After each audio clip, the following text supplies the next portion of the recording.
آدمی سوال کرتا رہے گا یہاں تک کہ قیامت کے دن وہ اس حال میں آئے گا کہ اس کے چہرے پر گوشت کا ٹکڑا نہیں ہوگا، یعنی نہایت ذلیل ہو کر، خوار ہو کر، بے عزت ہو کر وہ میدان حشر میں آئے گا، قیامت کے دن میں حاضر ہوگا۔ حضرت سامورہ بن جندب رضی اللہ تعالی عنہ سے روایت ہے کہ نبی کریم رؤوف الرحیم صلی اللہ علیہ وآلہ وسلم نے فرمایا، سوال ایک قسم کی خراش ہے، آدمی سوال کر کے اپنے منہ کو نوچتا ہے، جو چاہے اپنے منہ پر اس خراش کو باقی رکھے، جو چاہے چھوڑ دے، یعنی توبہ کر لے اور بھیک کا پیشہ چھوڑ دے، بھیک مانگنا چھوڑ دے۔ ہاں، اگر آدمی صاحب سلطنت سے اپنا حق مانگے یا ایسے معاملے میں سوال کرے کہ جو اس کے بغیر چارہ نہ ہو تو پھر جائز ہے۔ اس حدیث کو امام احمد بن حنبل رحمۃ اللہ تعالی علیہ نے بھی اور امام طبرانی نے بھی روایت کیا ہے۔ حضرت عبداللہ بن عباس رضی اللہ تعالی عنہما سے روایت ہے کہ نبی کریم رؤوف الرحیم صلی اللہ علیہ وسلم نے فرمایا، جو شخص لوگوں سے سوال کرے حالانکہ نہ اسے کوئی فاقہ پہنچا، نہ وہ غریب ہے، نہ وہ بھوکا ہے، اور نہ ہی اس کے اتنے بال بچے ہیں کہ جن کی وہ طاقت نہ رکھتا ہو، تو وہ قیامت کے دن اس طرح آئے گا کہ اس کے منہ پر گوشت نہیں ہوگا، خراشیں ہوں گی، زخم ہوں گے۔ اور نبی پاک صلی اللہ علیہ وسلم نے فرمایا، جس پر نہ فاقہ گزرا اور نہ اس کے اتنے بال بچے ہیں کہ جن کو وہ سنبھال نہ سکتا ہو، اور سوال کا دروازہ کھول دے تو اللہ رب العزت اس پر فقر کا، غربت کا، ذلت کا دروازہ کھول دے گا، اور ایسی جگہ سے اس پر فقر کا، محتاجی کا دروازہ کھلے گا جہاں سے اسے گمان بھی نہیں ہوگا۔ اس حدیث کو امام بیہقی رحمۃ اللہ تعالی علیہ نے روایت کیا ہے۔ یعنی جو گویا کہ مانگنا شروع کرتا ہے، مانگنے کا دروازہ کھولتا ہے، وہ اپنے اوپر محتاجی، غربت اور ذلت کا دروازہ کھول رہا ہے۔ حضرت امام نسائی رحمۃ اللہ تعالی علیہ روایت کرتے ہیں کہ نبی پاک صلی اللہ علیہ وسلم نے فرمایا، اگر لوگوں کو معلوم ہو جائے کہ سوال کرنے میں، مانگنے میں کیا ہے، کتنا گناہ ہے، کتنا وبال ہے، تو کوئی بھی کسی کے پاس سوال لے کر نہ جاتا۔ اس حدیث کو امام طبرانی رحمۃ اللہ تعالی علیہ نے حضرت عبداللہ بن عباس رضی اللہ تعالی عنہما سے بھی روایت کیا ہے۔ ایک اور حدیث پاک میں امام طبرانی اور امام احمد رحمۃ اللہ تعالی علیہ نے روایت کیا حضرت عمران بن حسین رضی اللہ تعالی عنہ سے کہ نبی پاک صلی اللہ علیہ وسلم نے فرمایا، غنی کا سوال کرنا قیامت کے دن اس کے چہرے میں عیب ہوگا، اور ایک روایت میں کہ غنی کا سوال کرنا یہ آگ ہے، اب وہ تھوڑا سوال کرے یا زیادہ، تھوڑی آگ اکٹھی کرے یا زیادہ، گویا کہ بھیک مانگنا یہ اپنے لیے جہنم کی آگ اکٹھی کرنا ہے۔ مانگ کر کھانا، بھیک مانگ، بلا ضرورت سوال کرنا اور بھیک مانگنا، گویا کہ یہ اپنے پیٹ میں آگ بھرنا ہے اور یہ آگ اکٹھی کرنا ہے۔ اب سخی لوگ، مالدار لوگوں کو سوچنا چاہیے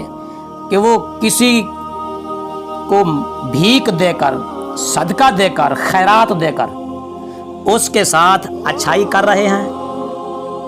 یا برائی کر رہے ہیں، اس کا بھلا کر رہے ہیں یا اس کا برا کر رہے ہیں، کہ اس کو دے کر اس کو جہنم کی آگ میں دھکیل رہے ہیں یا جہنم کی آگ سے بچا رہے ہیں۔ امام طبرانی علیہ الرحمہ نے حضرت حبشی بن جنادہ رضی اللہ تعالی عنہ سے روایت کیا ہے۔ امام ترمذی نے بھی اس حدیث کو روایت کیا کہ نبی کریم رؤوف الرحیم صلی اللہ علیہ وسلم نے فرمایا، جو شخص بغیر ضرورت کے سوال کرتا ہے گویا کہ وہ انگارہ کھاتا ہے، بلا ضرورت یعنی اس کے پاس ایک دن کا راشن پانی موجود ہے، ایک دن کا صبح و شام کا کھانا موجود ہے، ایک دن کا اس کے پاس سامان ہے، گزارا ہو سکتا ہے ایک دن، پھر بھی وہ لوگوں سے سوال کرے، تو نبی کریم رؤوف رحیم صلی اللہ علیہ وسلم نے فرمایا وہ آگ کا انگارہ کھا رہا ہے، وہ مال نہیں کھا رہا، پیسے نہیں لے رہا، وہ بلکہ جہنم کی آگ، جہنم کا ایندھن اپنے پیٹ میں بھر رہا ہے۔ حضرت ابو ہریرہ رضی اللہ تعالیٰ عنہ سے روایت ہے کہ نبی کریم رؤوف رحیم صلی اللہ علیہ وسلم نے فرمایا جو مال بڑھانے کے لیے سوال کرتا ہے، یعنی اس کے پاس پہلے بھی کچھ ہے، پھر وہ چاہتا ہے کہ اور زیادہ ہو جائے، اور لوگوں سے سوال کرتا ہے، لوگوں کے آگے ہاتھ پھیلاتا ہے، اپنی ضرورتیں ان کے سامنے رکھتا ہے، تو گویا کہ وہ انگارے کا سوال کرتا ہے، وہ لوگوں سے پیسے نہیں مانگ رہا، وہ گویا کہ وہ آگ مانگ رہا ہے۔ تو چاہیے جس کو وہ مانگے یا نہ مانگے۔ اور امام ابو داؤد اور ابن حبان اور ابن خزیمہ رحمہم اللہ تعالی علیہم نے حضرت سہل بن حنظلہ رضی اللہ تعالی عنہ سے روایت کیا ہے کہ نبی کریم رؤوف رحیم صلی اللہ علیہ وسلم نے فرمایا جو شخص سوال کرے اور اس کے پاس اتنا ہے جو اسے بے پرواہ کر دے، یعنی گزارے لائق ہے اس کے پاس، پھر بھی سوال کرے، تو گویا کہ وہ آگ کی زیادتی چاہتا ہے، وہ آگ کی، جہنم کی آگ کی زیادتی چاہتا ہے، اس کو اور زیادہ طلب کرتا ہے، اس کو اور مانگ رہا ہے۔ لوگوں نے عرض کیا یا رسول اللہ صلی اللہ علیہ وسلم وہ کیا مقدار ہے جس کے ہوتے ہوئے سوال جائز نہیں؟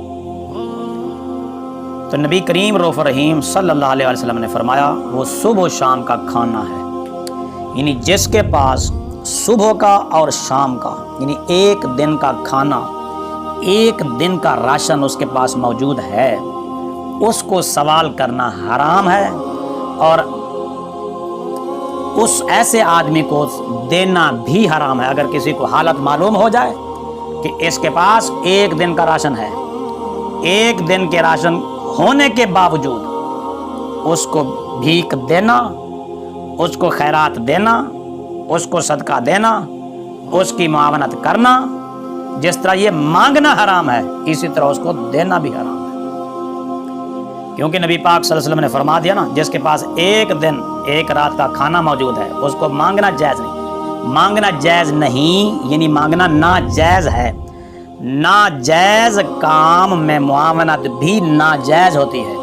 جو کام ناجائز ہو، جس کا کرنا ناجائز ہو، اس کی طلب بھی ناجائز اور اس میں معاونت بھی ناجائز۔ جس طرح کہ سود کھانا حرام ہے، کھلانا بھی حرام ہے، جس طرح سود لینا حرام ہے اسی طرح سود دینا بھی حرام ہے، اسی طرح اس کی گواہی دینا بھی حرام ہے، اس کا پرچہ لکھنا بھی حرام ہے، اسٹامپ لکھنا بھی حرام ہے۔ جس طرح شراب پینا حرام ہے اسی طرح شراب بنانا بھی حرام ہے۔ شراب پینا تو حرام ہے ہی نا، لیکن جس طرح پینا حرام ہے اس طرح شراب تیار کرنا، شراب کی بھٹی لگانا، شراب کی دکان لانا اور شراب کو فروخت کرنا، اس کو اٹھا کر دوسری دکان پر لے جانا، یہ سارے کام حرام ہیں۔ تو جس طرح بھیک مانگنا حرام ہے اسی طرح بھیک دینا بھی حرام ہے۔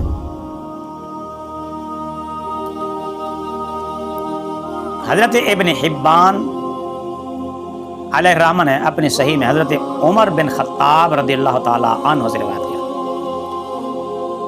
کہ نبی کریم رؤوف رحیم صلی اللہ علیہ وسلم نے فرمایا جو لوگوں سے سوال کرے اس لیے کہ وہ اپنے مال کو بڑھائے، زیادہ کرے، تو وہ اس کے لیے جہنم کا گرم پتھر ہے۔ اب اسے اختیار ہے چاہے تو تھوڑا مانگے چاہے تو زیادہ مانگے۔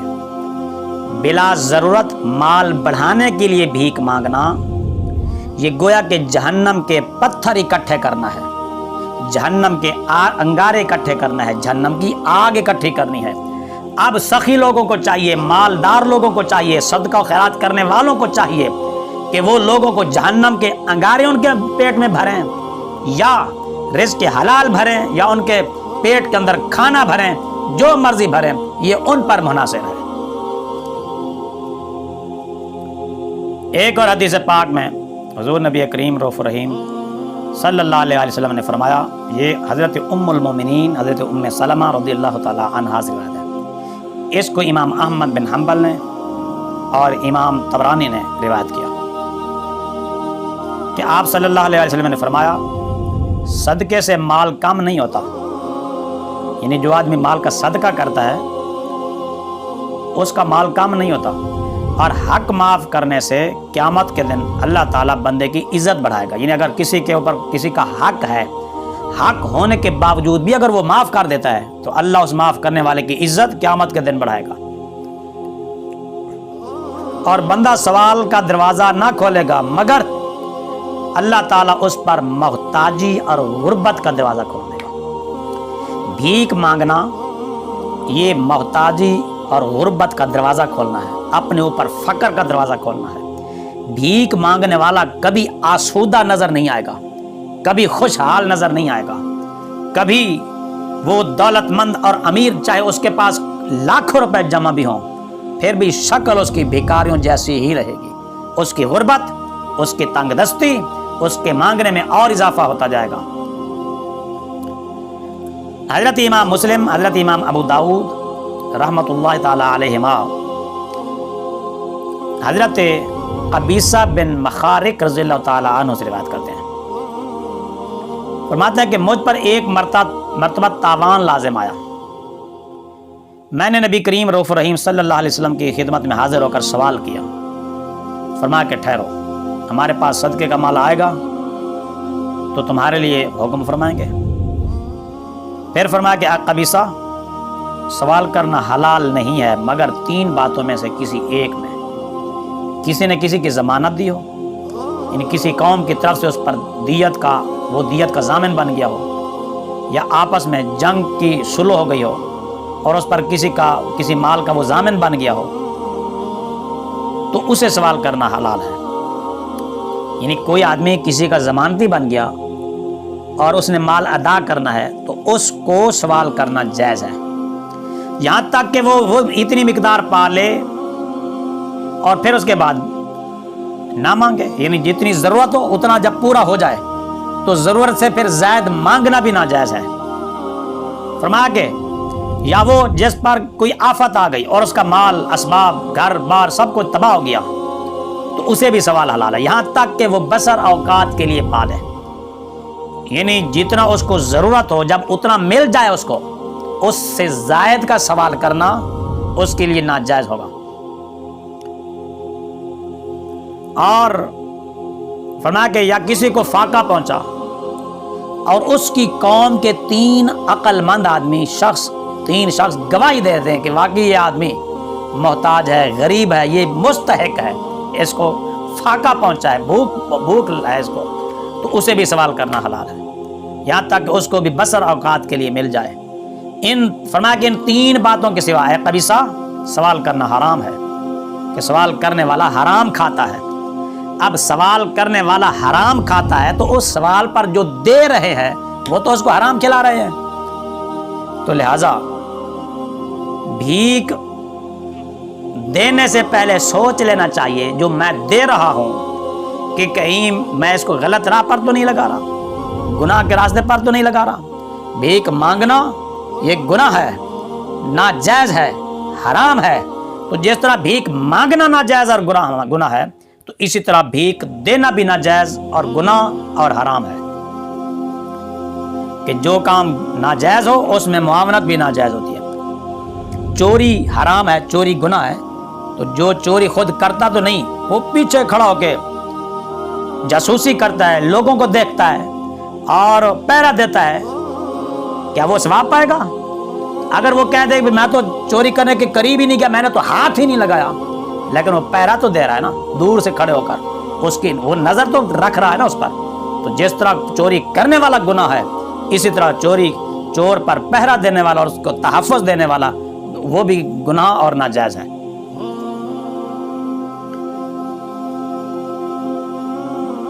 ایک اور حدیث پاک میں آپ صلی اللہ علیہ وآلہ وسلم نے فرمایا، اس حدیث کو امام بخاری اور ابن ماجہ علیہم الرحمن نے روایت کیا، حضرت زبیر بن عوام رضی اللہ تعالی عنہ سے روایت ہے کہ آقا نامدار صلی اللہ علیہ وآلہ وسلم نے فرمایا، کوئی شخص رسی لے کر جائے اور اپنی پیٹھ پر لکڑیوں کا گٹھا لا کر بیچے اور سوال کی ذلت سے اللہ تعالیٰ اس کے چہرے کو بچائے تو یہ اس سے بہتر ہے کہ وہ لوگوں کے آگے ہاتھ پھیلائے اور سوال کرے، کہ لوگ اسے دیں یا نہ دیں ان کی مرضی، اس امام مسلم نے، امام مالک، امام ترمذی نے بھی اس کو روایت کیا حضرت ابو ہریرہ رضی اللہ تعالیٰ عنہ سے۔ یعنی محنت مشقت کرنا، مزدوری کرنا، کما کر کھانا، چاہے سارا دن بھی وہ تھک جائے، یہ کسی کے آگے 1 منٹ ہاتھ پھیلانے سے بہتر ہے۔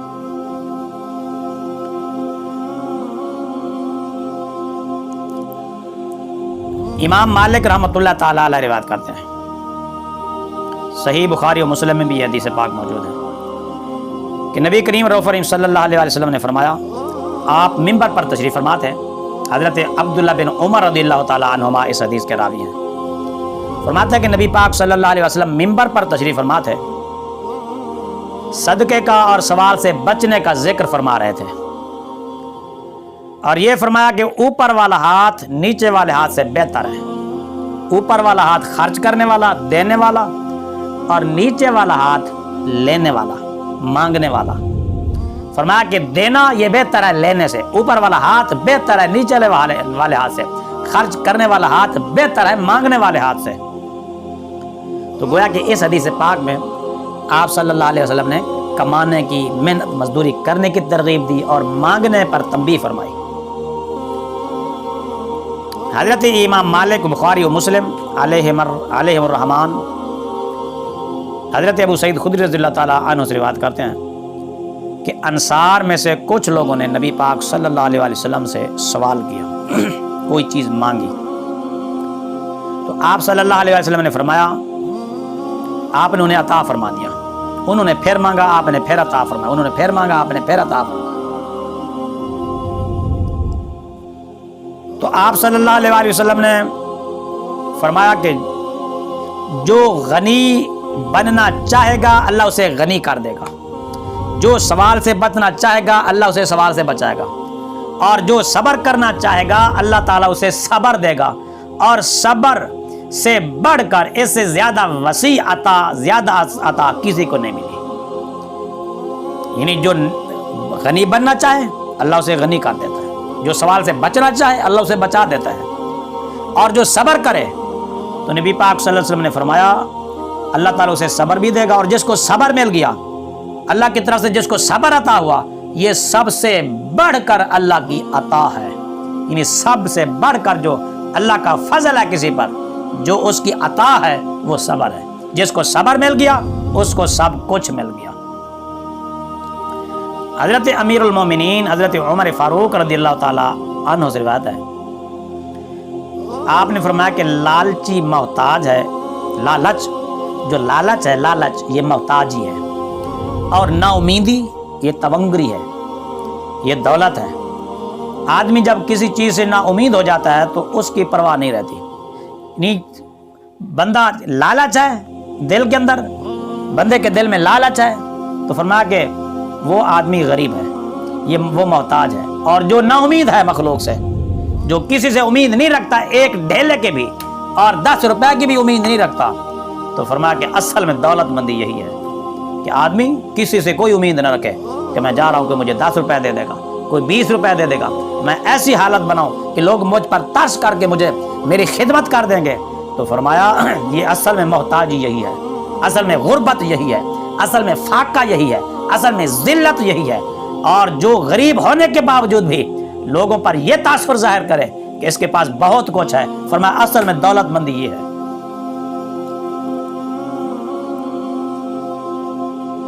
ایک اور حدیث پاک میں فرمایا،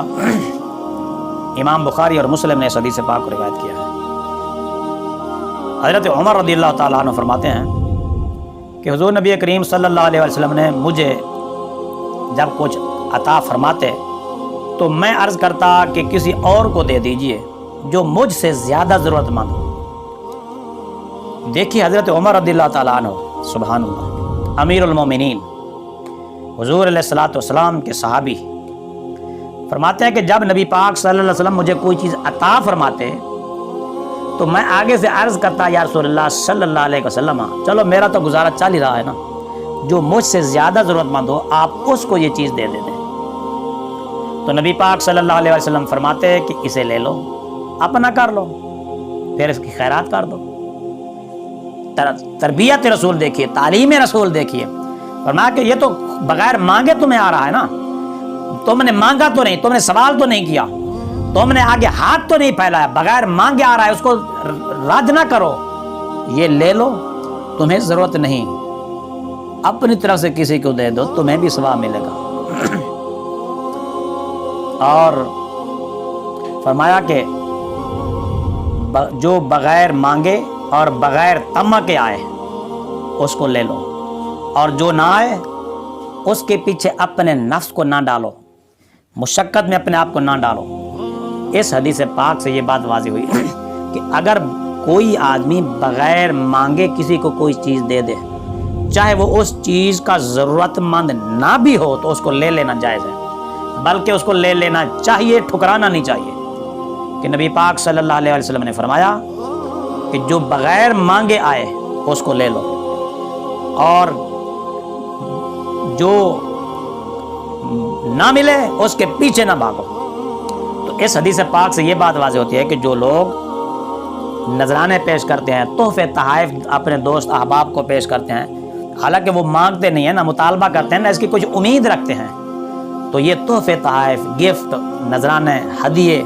ایک دوسرے کو لینا دینا یہ جائز ہے، بلکہ وہ تحفہ، گفٹ، نذرانہ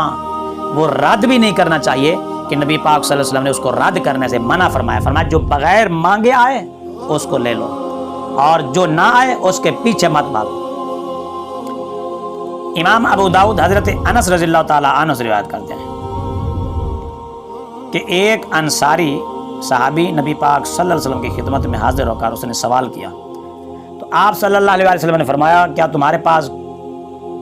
کچھ ہے؟ تمہارے پاس کچھ بھی نہیں؟ انہوں نے عرض کیا یا رسول اللہ صلی اللہ علیہ وسلم، ایک ٹاٹ ہے جس کا ہم ایک حصہ اوپر اوڑھتے ہیں اور ایک حصہ نیچے بچھا لیتے ہیں، اور ایک لکڑی کا پیالہ ہے جس میں ہم پانی پیتے ہیں. تو نبی پاک صلی اللہ علیہ وسلم نے فرمایا اسے میرے پاس لاؤ. یہ دونوں چیزیں، وہ ٹاٹ بھی اور وہ لکڑی کا پیالہ بھی،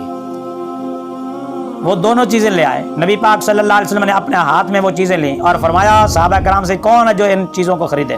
ایک صاحب نے عرض کیا میں ان کو 1 درہم میں خریدتا ہوں. فرمایا کہ کون ہے جو 1 درہم سے زیادہ میں خریدے؟ اس طرح 2-3 بار آپ نے فرمایا. تو ایک اور صاحب نے عرض کیا یا رسول اللہ صلی اللہ علیہ وسلم میں اس کو 2 درہم میں لیتا ہوں. تو آپ نے وہ دونوں چیزیں اس کو دے دی اور درہم لے کر اس انصاری کو دیے، اور فرمایا کہ یہ 1 درہم کا غلہ خریدو، اناج خریدو، راشن خریدو، اس کو اپنے گھر میں رکھو، اور 1 درہم کی کلہاڑی خرید کر میرے پاس لاؤ. تو وہ حاضر خدمت ہوا اور کلہاڑی لے کر آیا. نبی پاک صلی اللہ علیہ وسلم نے اپنے ہاتھ سے اس میں دستہ ڈالا اور فرمایا جاؤ لکڑیاں کاٹو، بیچو، 15 دن تک تم مجھے یہاں نظر نہ ہو، یعنی یہاں حاضر نہیں ہونا. وہ گئے، لکڑیاں کاٹی، بیچتے رہے. اب 15 دن کے بعد جو حاضر ہوئے ان کے پاس 10 درہم موجود تھے. چند درہم کا انہوں نے کپڑا خریدا اور چند کا گھر کا راشن پانی خریدا، غلہ خریدا. تو نبی پاک صلی اللہ علیہ وسلم نے فرمایا یہ اس سے بہتر ہے کہ قیامت کے دن سوال تمہارے منہ پر چھالا بن کر آتا، یعنی جو تم نے محنت کی، مشقت اٹھائی، تھکے، تکلیف برداشت کی، یہ تمہارے لیے قیامت کے دن کی تکلیفوں سے، سختیوں سے یہ تکلیف دنیا کی اٹھانا بہتر ہے. اور فرمایا کہ 3 آدمیوں کے سوا کسی کو سوال جائز نہیں، درست نہیں، حلال نہیں. وہ 3 آدمی کون سے؟ فرمایا ایسی محتاجی والے کے لیے سوال جائز ہے جو اسے زمین پر لٹا دے، یا تاوان والے کے لیے جو اس کو رسوا کر دے، یا خون والے کے لیے یعنی کوئی دیت ہے، قصاص ہے، جو اسے تکلیف پہنچائے. فرمایا ان 3 کے لیے کسی کو کسی سے، ان 3 کاموں کے لیے کسی سے کچھ مانگنا اس کی اجازت ہے. فرمایا اس کے علاوہ قطعاً کسی کو مانگنا جائز نہیں ہے. امام ابو داؤد اور امام ترمذی نے حضرت عبداللہ بن مسعود رضی اللہ تعالیٰ عنہ سے روایت کیا کہ نبی کریم رؤوف الرحیم صلی اللہ علیہ وسلم نے فرمایا جسے فاقہ پہنچا، غربت پہنچی، جو تنگ دست ہو گیا، جو غریب ہو گیا، اور اس نے لوگوں کے سامنے اپنی غربت کو، اپنے فاقے کو، اپنی ضرورت کو پیش کیا، بیان کیا تو اس کے فاقے کا دروازہ کبھی بند نہیں ہوگا، اس کی ضرورتوں کا دروازہ کبھی بند نہیں ہوگا، اس کی غربت کبھی ختم نہیں ہوگی۔ اور اگر اس نے اللہ تعالیٰ سے عرض کیا، یعنی لوگوں کی بجائے، لوگوں کے آگے ہاتھ پھیلانے کی بجائے اس نے اللہ کے آگے ہاتھ پھیلائے، اللہ کی بارگاہ میں عرض کیا، تو اللہ رب العزت اسے بہت ہی جلد بے نیاز کر دے گا، غنی کر دے گا، چاہے اس کو جلدی موت دے دے یا اس کو مالدار کر دے۔ اس حدیث کو امام طبرانی نے بھی حضرت ابو ہریرہ رضی اللہ تعالیٰ عنہ سے روایت کیا ہے۔ اور یوں بھی کہ اس روایت میں یہ بھی ہے کہ فرمایا نبی پاک صلی اللہ علیہ وسلم نے، جو بھوکا یا محتاج ہوا اور اس نے آدمیوں سے چھپایا، یعنی اپنی غربت کو، اپنی محتاجی کو، اپنی ضرورت کو لوگوں کے سامنے بیان نہیں کیا، ظاہر نہیں کیا، بلکہ چھپایا اور اللہ کے آگے عرض کیا، تو اللہ پر حق ہے کہ اس کے 1 سال کی روزی کشادہ فرما دے۔ بعض سائل بھیک مانگتے وقت کہتے ہیں کہ اللہ کے لیے دو، خدا کے واسطے دو، نبی کے واسطے دو، حالانکہ اس کی بہت سخت ممانعت ہے۔ اللہ کے نام پر مانگنا، بھیک مانگنا اللہ کے نام پر، اس کی ممانعت آئی ہے اور اس سے سختی سے منع کیا گیا ہے۔ اور اس طرح سوال کرنا نہیں چاہیے کہ خدا کے لیے دے دو، اللہ کے واسطے مجھے کچھ دے دو، بلکہ ایک حدیث میں اسے لعنتی کہا گیا ہے جو اللہ کے نام پر مانگتا ہے، اور ایک حدیث میں اسے بدترین مخلوق کہا گیا ہے۔ اگر کسی نے اس طرح سوال کیا کہ اللہ کے نام پر مجھے دے دو، اللہ کے واسطے مجھے دے دو، تو جب تک بری بات کا سوال نہ ہو یا خود سوال برا نہ ہو، جس طرح کہ مثلا مالدار یا ایسے آدمی جو بھیک مانگتا ہو، تندرست بھی ہے، کمانے پر بھی قادر ہے، وہ اس کا یہ مانگنا اور یہ سوال بلا دقت اگر پورا کر سکتا ہے، جس سے مانگا جا رہا ہے وہ اس سوال کو پورا کر سکتا ہے، تو پورا کرنا ہی ادب ہے کہ کہیں بظاہر حدیث کے ظاہر کے مطابق وہ بھی اس وعید کا مستحق نہ ہو جائے۔ ہاں، اگر سائل مانگنے والا متعنت ہے، وہ جان ہی نہیں چھوڑتا، جیسا کہ بعض بھکاری وہ کافی دور تک لوگوں کا پیچھا کرتے ہیں اور چھوڑتے ہی نہیں، تو اس کو نہ دے، اور اس کو نہ دینا ہی عافیت بھلائی ہے۔ امام طبرانی نے معجم الکبیر میں حضرت امام ابو موسیٰ اشعری رضی اللہ تعالیٰ عنہ سے روایت کیا ہے کہ نبی پاک صلی اللہ علیہ وسلم نے فرمایا، ملعون من سأل بوجہ اللہ وملعون من سئل بوجہ اللہ، کہ جس نے اللہ کے نام پر مانگا وہ بھی لعنتی، اور جس سے مانگا گیا وہ بھی لعنتی۔ اور ایک روایت میں یوں بھی ہے، اذا قال السائل بحق اللہ تعالی او بحق محمد صلی اللہ علیہ وسلم ان تعطینی، کہ جو مانگنے والا یوں کہے کہ اللہ کے نام پر مجھے دے دو، محمد صلی اللہ علیہ وسلم کے نام پر مجھے دے دو، تو فرمایا کہ ایسے آدمی کو خیرات نہیں دینی چاہیے، ان توتی، جو کہ مجھے ان کے نام پر دے دو۔ اور یہ مانگنا اس طرح یہ سخت گناہ ہے۔ کیا اللہ کی ذات اور اللہ کا نام اور نبی پاک صلی اللہ علیہ وسلم کا نام کیا صرف بھیک مانگنے کے لیے رہ گیا؟ کیا صرف بھیک مانگنے کے واسطے کے طور پر رہ گیا؟ کیا اللہ اور اللہ کے رسول صلی اللہ علیہ وسلم کی ذات صرف بھیک مانگنے کا ذریعہ، صرف بھیک مانگنے کا سبب بن کر رہ گئی؟ حالانکہ اللہ تعالیٰ نے منع فرمایا، اللہ کے رسول صلی اللہ علیہ وسلم نے منع فرمایا، تو جو منع فرما رہا ہے پھر اسی کے نام پر مانگنا۔ نبی پاک صلی اللہ علیہ وسلم نے فرمایا ایسے اللہ کے نام پر مانگنے والا بھی لعنتی، اور جس سے مانگا گیا وہ بھی اسی زد میں ہے۔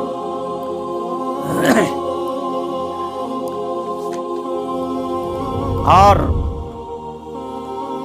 بعض علماء کرام نے، اور خصوصاً یہ بات، مسجد میں سوال کرنا، مسجد میں بھیک مانگنا، اور پھر خصوصاً جمعہ کے دن لوگوں کی گردنیں پھلانگ کر یہ بھی حرام حرام حرام سخت حرام ہے۔ عام طور پر بھکاری چاہے وہ 5 وقتی نماز میں سے کسی نماز کے دوران کسی مسجد میں بھیک مانگنے کے لیے آ جائیں یا جمعہ کے دن بھیک مانگنے کے لیے آ جائیں، نہ وہ جمعہ پڑھیں گے نہ وہ نماز پڑھیں گے، بس وہ اس انتظار میں رہیں گے کہ امام کب سلام پھیرے اور میں واویلا کروں اور شور مچاؤں اور لوگوں کے آگے میں گڑ گڑاؤں اور اپنے آپ کو ننگا کر کے دکھاؤں اور اپنا سب کچھ ظاہر کر دوں، اپنی غربت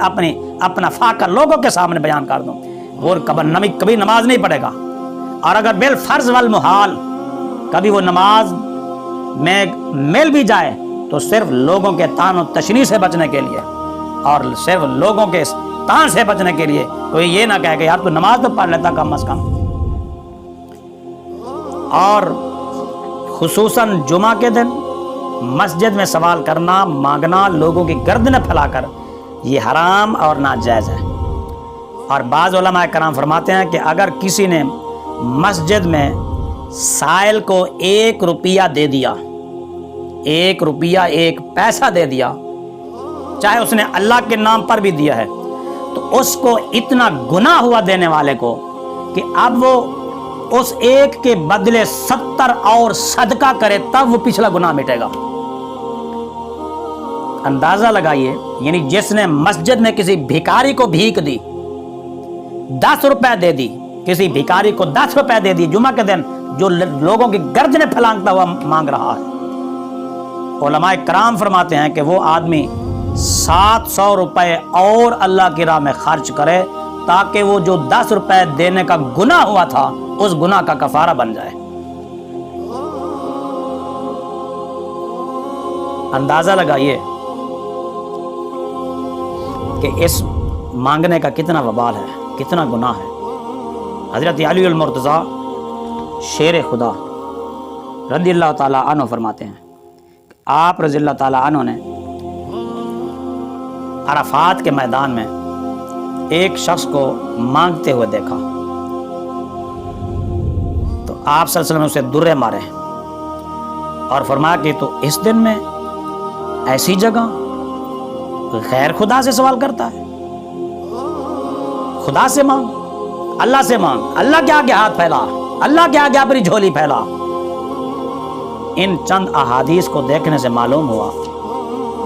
کہ بھیک مانگنا بہت ہی ذلت کی بات ہے، بغیر ضرورت کے سوال نہیں کرنا چاہیے، اور ضرورت کی حالت میں بھی ان امور کا لحاظ رکھنا ضروری ہے جن کی ممانعت احادیث میں آئی ہے۔ اور اگر سوال کی ضرورت پڑ ہی جائے تو اس میں مبالغہ نہ کریں، بغیر مبالغہ کے، بس ضرورت کہ عادت پڑ جائے کہ لوگوں کا پیچھا ہی نہ چھوڑے، اور ان معاملات کی بھی ممانعت آئی ہے۔ تو لہذا ان چند احادیث سے ہمیں یہ بات واضح طور پر ہمارے سامنے آئی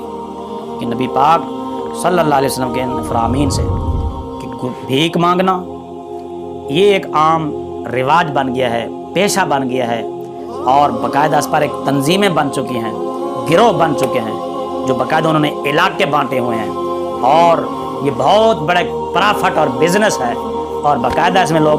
کرائے پر لوگوں کو لیتے ہیں اور معذوروں کو، نبینوں کو کرائے پر جہاڑی پر لے آتے ہیں، ان سے بھیک منگواتے ہیں، اور یہ بھیک مانگنا بھی حرام، منگوانا بھی حرام، اور بھیک دینا بھی حرام، کیونکہ ناجائز کام میں مدد جو ہوتی ہے وہ بھی ناجائز اور گناہ ہوتی ہے۔ لیکن ایک بات یاد رہے کہ یہ بھیک مانگنا اپنی ذات کے لیے ہے، جس کی ممانعت آئی ہے، جس پر تنبیہ فرمائی گئی ہے، وہ اپنی ذات کے لیے مانگنا ہے۔ باقی رہا دینی کاموں کے لیے، رفاہی کاموں کے لیے، چندہ اکٹھا کرنا اور دین کے لیے، دین کی اشاعت کے لیے لوگوں کی توجہ دلانا، اس میں کوئی حرج نہیں ہے، بلکہ یہ عمل خود نبی پاک صلی اللہ علیہ وسلم سے ثابت ہے کہ آپ صلی اللہ علیہ وسلم مجاہدین کی خدمت کے لیے جنگی سزا